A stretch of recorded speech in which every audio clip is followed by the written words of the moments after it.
A viewer of the channel sent me a link to this guy. This is an air quality detector, and I found tons of these on Amazon, and these cost $20 to $30 for a 16-in-1 sensor. It senses CO2, HCHO, TVOC, particulate matter 1, 2.5, and 10 microgram per cubic meter, temperature, humidity. It has time, and I don't know what else it does, but yeah, it's like 16-in-1. That's a lot of sensors for 20 to 30 bucks. And you would ask the question, why would you spend $200+ for like the Air Lab or the Air Gradient Go or an Air Gradient 1? Or also, like, why would you spend $20 to $40 on a single CO2 sensor like this? This is the SCD40 from Adafruit. Why would you spend that much on one sensor when you can get the whole thing with all these sensors, with battery and a color LCD and a cool little indicator of your air quality for $20 to $30? That just seems like a silly thing. But I think that the problem lies in how this is built and how it's kind of misleading to think that it actually has all those sensors. Anyway, the manual is very lacking. Another thing that was telling for me was when I set this up, all these other ones, you have to calibrate the CO2 sensor by setting it like outside on a day that you don't have a ton of air pollution. Set it outside, wait like 5 minutes and run a calibration, and then it will reset the baseline to like 400 ppm, and then everything's based on that. So these are not lab grade. They're not like thousands of dollars lab grade CO2 detectors, but they have these little sense iron sensors in them that use NDIR and like do some form of spectroscopy. Anyway, what I suspect is happening on this one, and we might be able to test this, is it probably is not using that. It's probably using a VOC sensor and deriving data based on how other things in the air are, and then kind of making up how much CO2 it thinks there is. Let me turn this on. I've been testing this against these two and my Air Gradient 1 at home and here at the studio. And in all cases, the CO2 levels are always a bit off. And it kind of jumps from like 400 ppm up to like 900 ppm. And then up from there, it kind of does it in steps. And it never really gradually increases or decreases. And it also doesn't make sense. Like, I was breathing into this for a long period of time, and the CO2 was not rising like it would on one of these, where it goes up and then it starts spiking pretty quickly because you're kind of making a bubble of CO2 around it. So that was another tell that maybe this is not actually measuring CO2, but in fact it's measuring something else. The particulate matter sensor seems to be relatively good. Those I think are cheaper anyway, so they could probably afford to put a real sensor in there. And the thermometer and humidity, they're good. They're probably not the best sensors in the world, but the temperature and humidity are not that hard to measure nowadays. But anyway, yeah, these are both showing 500, in the 500 range of CO2. And we're going to see in 55 seconds how this thing thinks the CO2 is doing. And I've been talking, so I have like a bubble of CO2 right here. So the CO2 in the rest of the studio is probably closer to like 500, 450, something like that.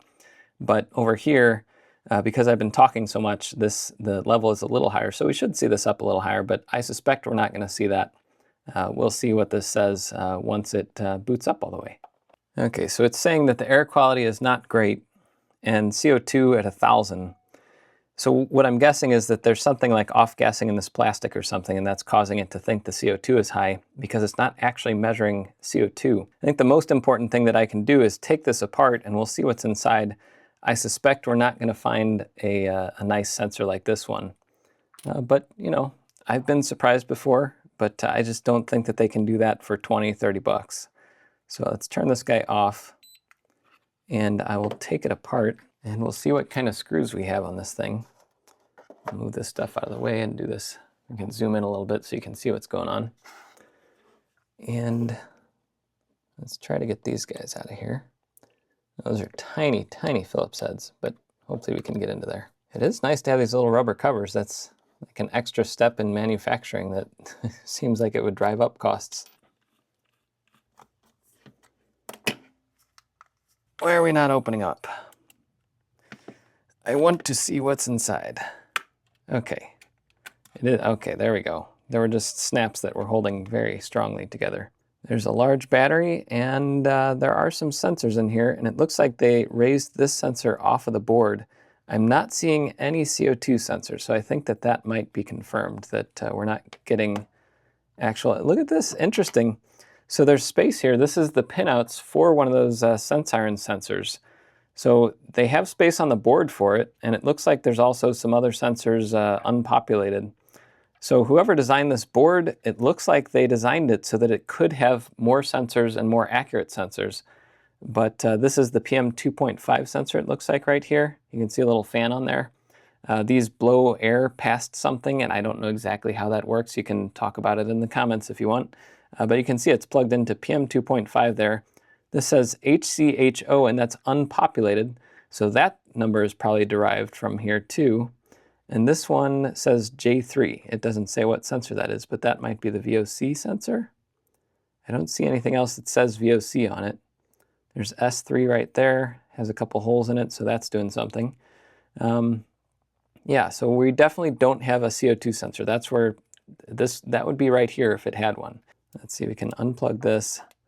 If nothing else, if you wanted to buy one of these and rip some of the sensors out of it, there are a couple sensors in here that could be useful for some projects.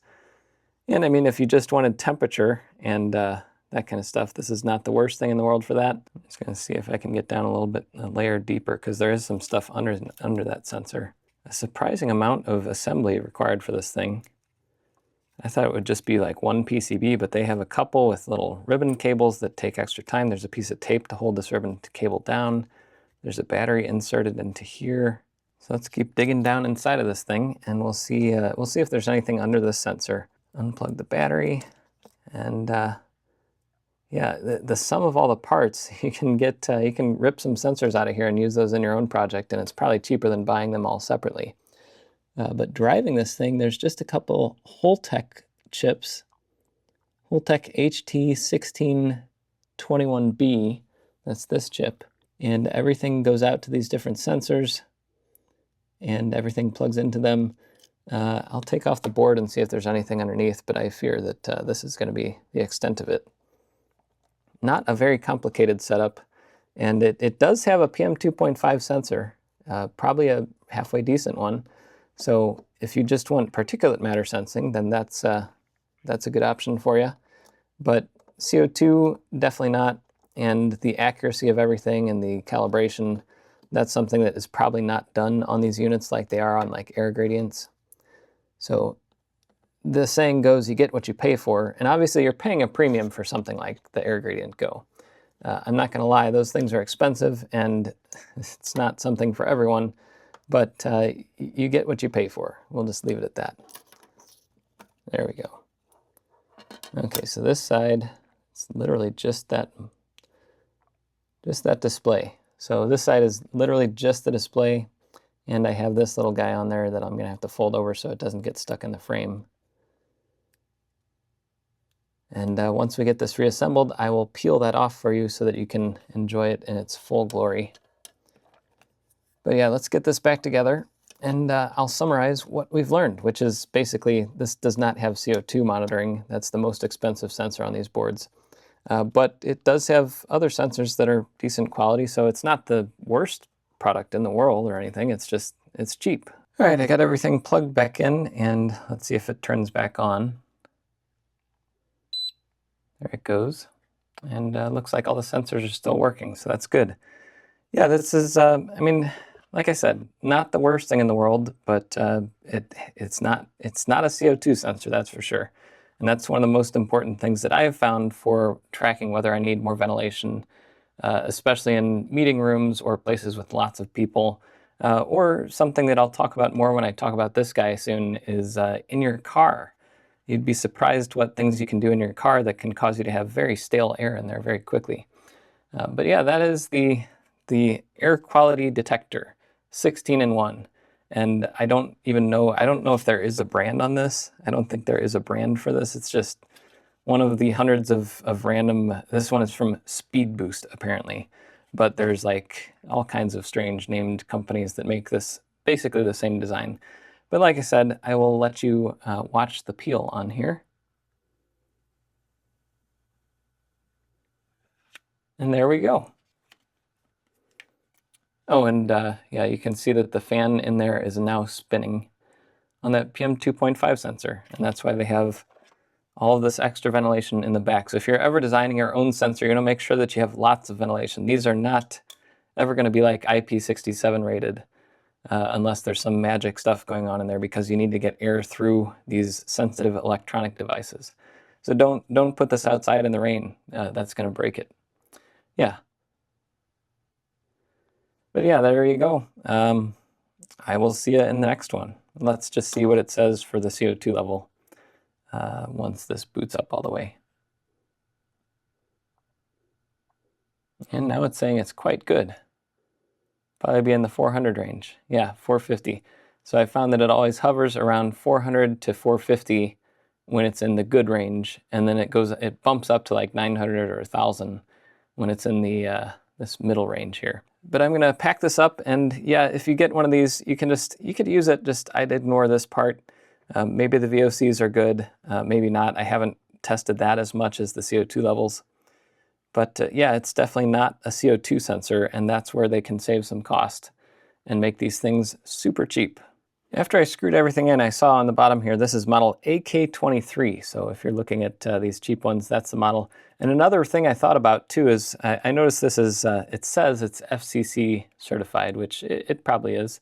But another thing that this doesn't do that all these other sensors do is they actually log that data so that you can look at it later. These also, at least both of these two, can stream into Home Assistant, so you can monitor your data and do automations, like you could automate opening a vent or turning on a fan or something. This one doesn't do that. So that's another differentiation between these cheap ones that are just meant to sit on your desk and show you the data, whether or not it's correct, versus these monitors that actually can integrate with other systems and can aggregate their data. This one, there's no serial output on here that I could find. So yeah, another difference. Now, could somebody meet in the middle and make like a sub-$100 device like this with a CO2 sensor in it? Yes. The margins on that are tough, especially for things that don't sell in the thousands and thousands of quantities. It'd be cool to see some device like this with a better sensor, or if one of these companies that makes these things just like said, buy this sensor and solder it on and then jump a jumper or switch a switch inside, and then it'll use the CO2 sensor. That'd be amazing, because you could still have a cheap device like this and be able to upgrade it with full CO2 monitoring. That'd be cool. But as it is, I don't want to try to figure out how to hack into the firmware on this thing to try to get it to know that there's a sensor there. But anyway, yeah, this is like conclusion number 7. But it's level 2 Jeff, and that's what we do here.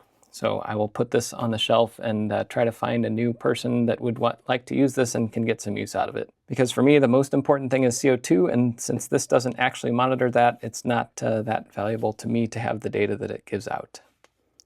There's that. Oh, it's for your home office plant. Oh, that's probably why I need to go buy a plant and set this next to it.